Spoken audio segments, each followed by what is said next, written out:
Sam Wheeler is going to be coming on now, and I want you to give a massive round of applause. He's actually on holiday here. He lives, where do you live, Sam, again? What? Bangkok. He lives in Bangkok. Woo! Okay. Where's Bangkok? Jesus Christ. Somebody got a map? Okay, right. I want you to give a massive round of applause for our next star on the show. He's Sam Wheeler.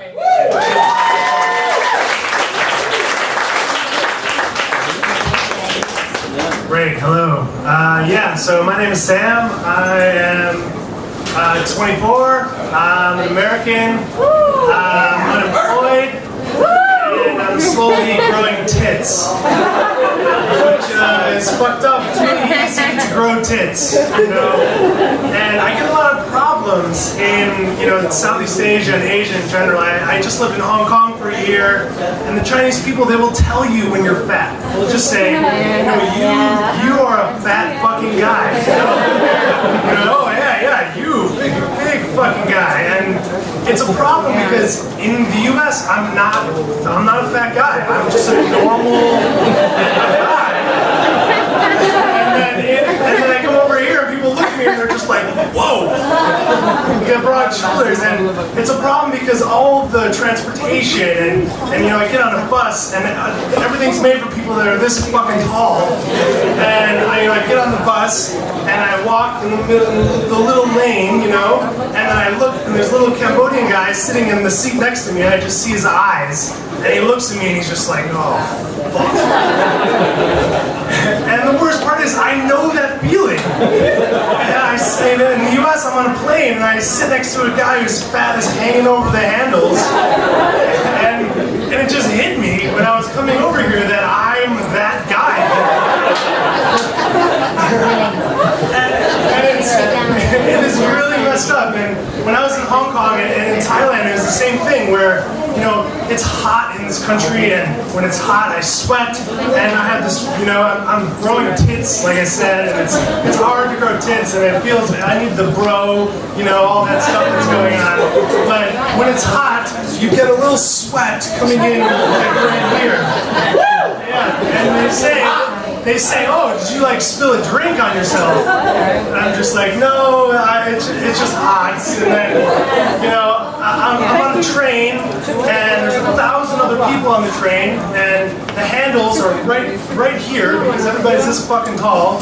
And I have this old woman who is just like stuffed underneath my armpit, and she's sitting there for like, you know, half an hour while I'm waiting to get off the train. And I take my hand down and I hear her go.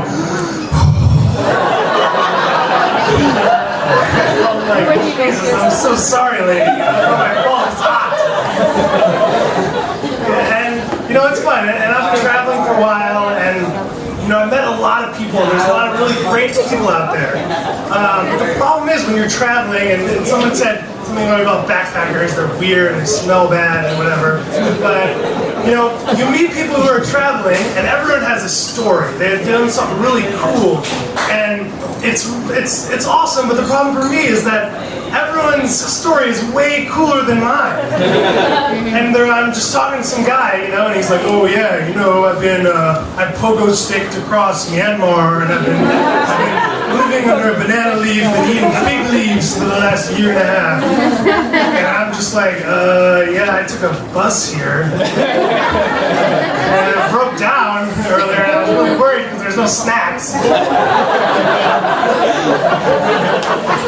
But, you know, and it's really, it's like maybe a cultural difference with the travelers, but, you know, you go to a guest house, I'm sure you guys have all been to a hostel before, but the problem that I have with hostels is you sit down for breakfast, you've just been tired, maybe you've gone out for the night before, and you just want to eat your fucking breakfast, you know? And you have these guys, or a girl, whoever, they come in, they want to chat, it's a hostel, it's a friendly environment, you know?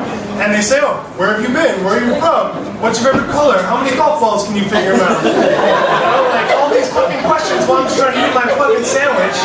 And I say to them, you know, I'm really nice, and I say, you know what, I'm sorry, I would just really like to eat my sandwich, and just please leave me alone. And the look they give me is just like, I literally, it looks like in their perspective, I just told them to take their breakfast and shove it right up their ass. And it's a problem because I am the asshole then, which is like really, it's frustrating because I should have just said, just leave me the fuck alone, asshole. I need to just eat my breakfast in peace. And but most of the people that you meet in traveling are like nice. They're nice people, and everyone here, I'm sure you guys are very nice. But just don't bother me at breakfast when I'm looking very tired. Right? And so there's a lot of cultural differences that I've noticed. And when I first landed here, there's a thing called a tuk-tuk, right? So you guys all know tuk-tuks. Everybody bothers you for a fucking tuk-tuk, right? And when I first landed here, the people that are selling the tuk-tuk rides, they don't have any idea of inflection or intonation, right? So what they say sounds a little different, right? Or the meaning changes depending on what they say. So when I first landed here, they go, "Oh, Mr. Tuk-tuk. Oh, hello, Tuk-tuk." And I'm like, "What? I don't know who this tuk-tuk guy is, but I'm guessing he looks nothing fucking like me at all." And it's a problem. And it's most of the time when I've been traveling, I've had really great experiences. But I don't know, you guys have been traveling, but you meet a lot of, I think, I forget who it was, he talked about everybody sharing a dreadlock, and there's a lot of hippies, and I like hippies, they're really nice, they're nice people, but if you're not hippie enough for them, they just talk down to you. And there's nothing worse than being made fun of by a guy who smells like shit and he's wearing one sock.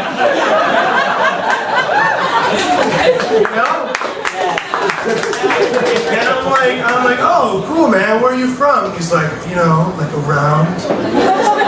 I'm like, cool, like, do you like live here? He's like, "Well, like we all live everywhere." And then like this actually happened. He goes, "Are you wearing a collared shirt? Like, what are you, part of the man?" And I was like, "What? Do people really talk like that?" And then he goes, "Yeah, man, you're like part of the establishment." And I was like, I don't know. I think we just established that you're a fucking asshole.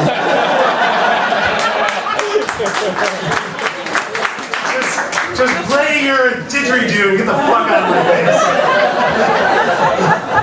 Yeah, and so yeah, I just moved to Bangkok and it's really fun. But when I just left Hong Kong. Have you guys anybody ever been to Hong Kong here? Yeah. It's a great city, it's a fantastic city, but it's really expensive, right? I lived in a small flat, about the size of that room back there, and it cost about $2 grand a month, okay?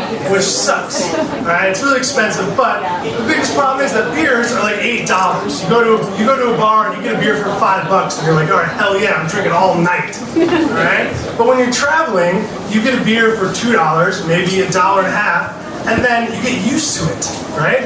And at some point, when the beers aren't 50 cents, you look at the bartender and you're just like, "You fucking asshole. You're overcharging me. I want my beer for 50 cents. And one of the things that really bothered me about, I guess, Cambodian people, it's not that bad. They're pretty nice. And I haven't really had anybody go, "Oh yeah, that's so nice." But when you sit down at those little like plastic chairs, they have in little restaurants. They're very little, and they're like, like this tall off the ground. And I go and I point and say, "Yeah, I want to sit, I want to eat." And the guy goes, No, you wide, you can't sit.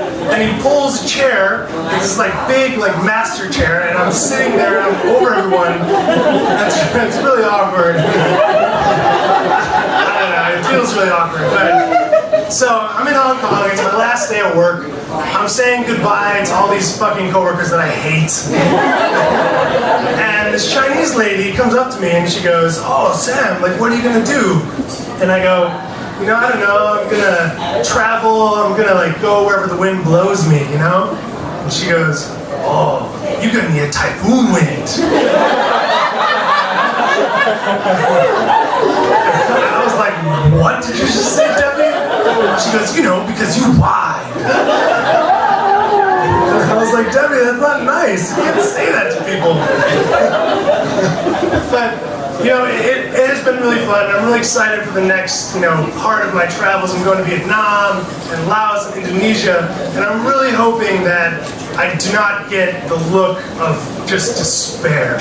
Like I'm telling you, where you're on a night bus and you're next to someone, and the guy just looks at you like he thinks you're gonna roll over and just crush him in his sleep, kind of thing. And it's the cultural differences that I'm sort of talking about here. And I mean, you guys are all expats living here. Most people you guys living here, right? Yeah.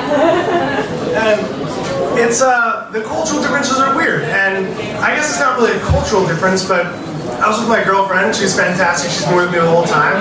And we're going to the pharmacy, and she's buying birth control, right? Which is, I'm an awkward person in general, but when she looks at the guy to buy birth control, she says, yeah, I need this. And he looks at me. He doesn't even look at her. He looks right directly at me. And I just go, yeah, and that was sort of, and then he just turned back and went out of his daily business. But for me, I felt for the next 2 days, I was like, God damn it, I should have said something else. But, it's fun, and I really love the cultural differences. You really don't understand.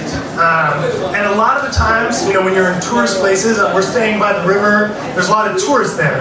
And I'm a tourist myself in the city, and it's a great city, I love it. But, the tourists, they speak to the local people like the local people are fucking retarded.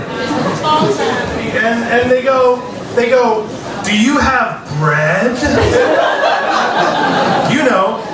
Bread? And they keep saying it over and over, like the person's gonna understand after the 5th syllable of bread. And it's really hard to watch, and then sometimes I cut in, and I'm like, no, they don't have bread, sorry, move on. And then they get mad at me, they're like, what do you mean they don't have bread? How the fuck do you know? You don't work here. And, I guess it's just some tourists, but, most people are nice, like I said, and everyone's been very friendly, but it's just, I just feel stressed a lot of the time when you're traveling, because I don't know if you guys have been on the outskirts of Cambodia, but the roads are really bad, they say, oh, they built the road in 2006, it's an awesome road, and you spend an hour in a fucking pothole, and you get stuck, and then everyone has to get out of the bus, and you have to all push together. It's really a stressful travel experience, and I get stressed, and I take medicine for stress, and I pop Xanax before the bus ride. I don't know if you guys ever do Xanax or prescribe to it. Yeah. Amazing travel drug. You can do whatever you want to get on an airplane. You're just like, yeah, let's crash this bitch to the ground. I don't care. But we're in this bus and we're stuck in the mud, and I'm just like a fucking zombie. And I get out and I'm trying to push the bus, and I'm pushing, but I'm pushing another guy. I'm feeling him, and I can barely keep my eyes open. And I'm finally he's not moving. He's a little Cambodian guy. And I'm like, all right, whatever, I'm gonna do this myself. I'm a man, And I just shove him. And he goes right into the mud. And I don't have anything to do. And I just sort of walk on top of him and push the bus. Yeah. And I helped him get up. But I felt really bad, and I said "Hakun" 1,000 times. And it was awkward, but we made it in one piece. We didn't crash, which is nice. Anyways, that story I thought I wasn't going to tell, but I'm sorry. It actually happened. I didn't step on his head. It was twice on his back, but he was muddy from head to toe. Jesus. Thank you. I'm glad you're clapping. He'll never trust a Western guy ever again. But anyway, so the last thing I'm going to say is, I don't know if you guys heard about the new Pope. You guys are Catholic? Yeah. I'm not Catholic. I don't really care about religion that much, but he's been called the surprised Pope. He surprises people. You know? And I just read an article the other day about he had called a lady. He picked up whatever the Pope phone or whatever it's called, and he called a random lady and told her not to get an abortion. Or I didn't read the article, but he called her. If somebody called me and said I'm the Pope, I'd be like, fuck you, asshole. And it's like, no, really, it's the Pope. And I'd be like, oh, Christ. Anyways, I'm Sam. Thank you guys so much.